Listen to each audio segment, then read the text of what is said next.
All right, so picture this. It's Thanksgiving, you're about to carve the turkey, and suddenly you realize there's more than meets the eye with this bird. Like, a lot more. Yeah. You've got this culinary mystery, the turducken chicken in a duck. In a turkey, it's like edible Russian nesting dolls, but, way tastier. A culinary matryoshka doll, some might say. Exactly. But the real question is, who came up with this crazy, delicious idea in the first place? Where did the turducken even come from? We've been digging through articles, historical records, even stumbled upon a whole website dedicated to selling these things. And I imagine everyone and their grandma claims to have invented the turducken. You got that right. But today, we're going deep on 3 contenders' names you might recognize. We've got Paul Prudhomme, the legendary Cajun chef. Then there's Hebert's specialty meats down in Louisiana. They've got a story to tell. And just to keep things interesting, we're throwing John Madden into the mix. The football commentator. Now that's a plot twist. Right. Who knew he was such a foodie? But before we get ahead of ourselves, for anyone listening who's never had the pleasure of encountering a turducken in the wild. In the culinary wild, you could say. Okay, yeah, in the culinary wild, what exactly are we talking about here? Imagine this. You're at the Thanksgiving table, about to carve what you think is a perfectly normal turkey. But as your knife goes in, you realize there's something more beneath the surface. Another bird, and another. It's a symphony of poultry, each layer more delicious than the last. You're making me hungry. Okay, so let's start with the man who many consider to be the godfather of the turducken, Chef Paul Prudhomme. A true culinary icon. No doubt. He was known for his Cajun and Creole cuisine, rose to fame in the 80s with his New Orleans restaurant, K. Paul's Louisiana Kitchen. The place was legendary. And get this, he actually trademarked the name turducken in 1986. But here's the catch. A trademark doesn't necessarily equal an invention. Just means he had a good lawyer. Or, he saw a golden opportunity and a delicious one at that. That's true. He was a smart businessman, that's for sure. But it does make you wonder. If he trademarked it in 86, was he already serving it at his restaurant before then? Was the turducken his secret weapon, wowing diners for years? Our sources don't say for sure. What they do suggest is that Prudhomme wasn't just trying to create a novelty dish here. He wanted something impressive, something that would be the centerpiece of any buffet or feast. Which makes sense. Those lavish buffets were all the rage back in the 70s and 80s. And what could be more eye-catching, more of a showstopper than this giant multi-bird roast? Exactly. Prudhomme, he understood presentation. And the turducken, with its layers of, culinary intrigue, it definitely fits the bill. But it's important to note that stuffing one bird inside another, this wasn't exactly his idea. This technique, it actually has a name. It's called engastration, and it's got a surprisingly long history. Engastration. Now, there's a word I haven't heard before. Sounds a little intense for a cooking technique. Right. Sounds like something out of a medieval feast. But trust me, we'll get into the fascinating history of engastration a bit later. For now, let's just say that Prudhomme's genius wasn't necessarily in inventing the technique itself, but in popularizing this specific, and let's be honest, undeniably delicious version of it. So maybe Prudhomme didn't invent the turducken, but he certainly made it famous. Oh. All right, but hold on to your hats, folks, because our turducken journey is just beginning. We're heading deep into Cajun country where another contender enters the ring. That's right. We're off to Maurice, Louisiana, home of Hebert's specialty meats and their very own turducken tail. And this one has all the ingredients of a classic food origin story. A small-town butcher shop, a customer with a unique request, and a dish that took on a life of its own. We'll dive into all the details after a quick break. We're back in Maurice, Louisiana, home of Hebert's specialty meats. Now, they claim to have created the first turducken back in 1985, a full year before Prudhomme put his trademark on it. Their story, it all comes down to one customer with, shall we say, a very particular vision. Yeah, imagine walking into your local butcher and saying, hey, can you debone this chicken and duck and stuff them inside a turkey? Like, were there diagrams involved? Did this customer come with a PowerPoint presentation? Right. Our sources don't specify exactly how that conversation went down. But, according to Hebert's, they took on the challenge. Word got around about this culinary masterpiece they'd created, and, well, you know the rest. They were off to the races. It's a good story. A little too good, maybe. Some folks find the timing a little suspicious, like it's almost too perfect to be true. Yeah, you do have to wonder about those convenient coincidences. But here's the thing. Even if we take that 1985 claim with a grain of salt, or maybe a pinch of Cajun seasoning, I like what you did there. there's no denying Hebert's has a long history with the turducken. They're still selling them today, which definitely says something about their dedication to the craft. For sure. And you can't deny that local legend angle. There's something really appealing about that. It gets at the heart of food traditions, how a certain dish becomes part of a community's identity. Absolutely. But we can't stay in Louisiana forever, even if the food is amazing. We've got to talk about the man who brought the turducken to the masses, the one and only John Madden. Ah, yes. The football commentator turned unlikely culinary icon.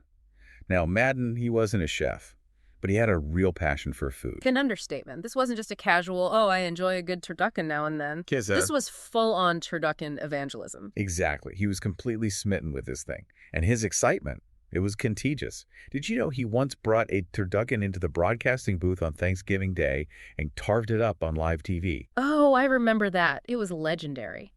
When a sports icon is dissecting your culinary creation for millions to see, you know you've made it. But Madden's love for the turducken, it went beyond just a publicity stunt. He had a genuine enthusiasm for it, and people picked up on that. It's a fascinating example of how cultural influence can come from the most unexpected places. I mean, who would have thought a football commentator would end up being a champion for the turducken? He brought it into the mainstream, made it something everyone wanted to try, from serious foodies to your average football fan. He made it a Thanksgiving Day staple for a whole generation. Okay, so we've got Prudhomme, the culinary showman, Hebert's with their charming origin story, and Madden, the unexpected turducken advocate. Everyone wants to claim this multi-layered masterpiece as their own. It makes you wonder, though, are we just scratching the surface here? What do you mean? Well, we've talked about those modern-day figures who helped popularize the turducken. But the idea itself, this whole concept of stuffing birds inside each other, it goes back a lot further than any of them. Remember engastration? Oh, yeah, the bird stuffing technique with the fancy name. So it's more than just a recent fad. Oh, much more. We're talking centuries old. In fact, we found a recipe from a 1913 Spanish cookbook. It's called La Cocina Española Antigua, which means the ancient Spanish kitchen. And let me tell you, this recipe is something else. Okay, ancient is definitely a word that grabs my attention. What did they unearth back then? This recipe is called guisado particular. Describes a dish with 16 birds. 16, all stuffed inside one another. 16. Okay, now that's dedication to the stuffing arts. I can barely handle stuffing one turkey. What kind of birds are we even talking about here? Like sparrows and robins? I don't think they were stuffing robins. The recipe mentions things like partridges, quails, chickens, even some smaller songbirds.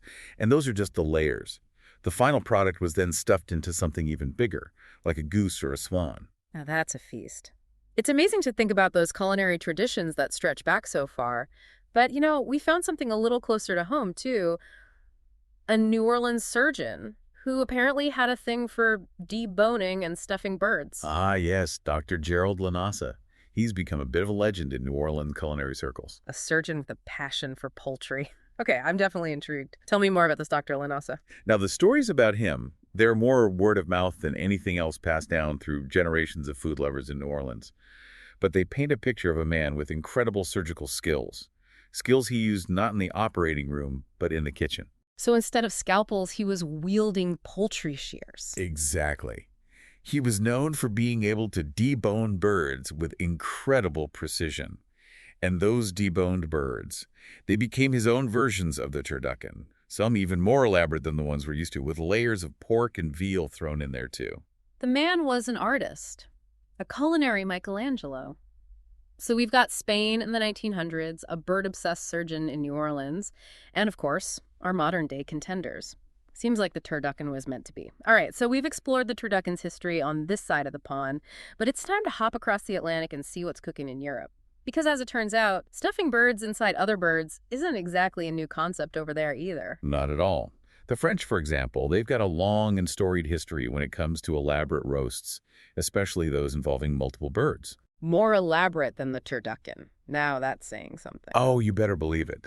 They have this dish called the rôti sans purée, which basically translates to roast without equal. Okay, that's a pretty bold statement. What makes it so special? What's in it? Well, picture this. Not just one bird stuffed inside another, but sometimes a dozen or more different birds, all carefully deboned and layered. We're talking partridge, quail, chicken, pigeon, duck, goose, even tiny songbirds like thrushes and larks. Hold on, they stuffed songbirds in there. Talk about a delicacy. But that's a lot of birds. How did they how big was this roast? Well, all those layers were usually encased in something quite large, like a swan or a bustard, Mhm. to create this impressive culinary masterpiece. Okay, so maybe skip the songbirds, but a swan. That's pretty impressive. I bet that was the star of the show at medieval feasts. Oh, absolutely. This wasn't your everyday meal. The rôti sans pareo was reserved for very special occasions, a testament to the chef's skill and the host's wealth and generosity. Talk about a status symbol. Forget fancy cars. I'll take a multi-bird roast any day. But let's not forget about our friends across the channel. What about England? They must have some version of the turducken, right? They do indeed. In Britain, they have the good ducken, which is very similar in concept to the turducken, with deboned birds nestled one inside the other. So same idea, different bird. What's the bird of choice? Instead of a turkey as the outer layer, they use a goose. A goose. Why haven't I heard of this before? Okay, so we've got multi-bird roasts popping up all over the world. It's like a universal culinary tradition. Everyone loves a good bird within a bird. But why? Why go through all that trouble? Right.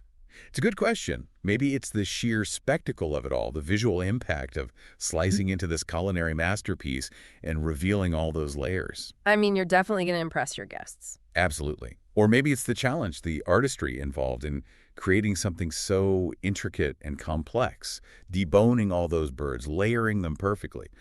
It's an art form. It's like culinary architecture. Or maybe, just maybe, it's the taste. That combination of flavors and textures, the way each layer brings something new to the table, literally. I think you're onto something. It's like a culinary choose-your-own-adventure. Whatever the reason, one thing's for sure. The turducken, with its mysterious origins and its delicious multi-layered legacy, is just one small piece of a much larger and incredibly fascinating culinary story, a story that spans cultures and continents. It really makes you realize that food is about so much more than just what's on your plate. There's history there, tradition, artistry, and a whole lot of ingenuity.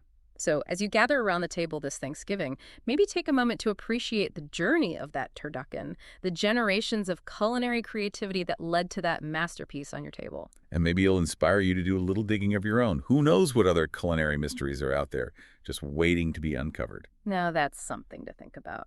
Until next time, happy feasting, everyone.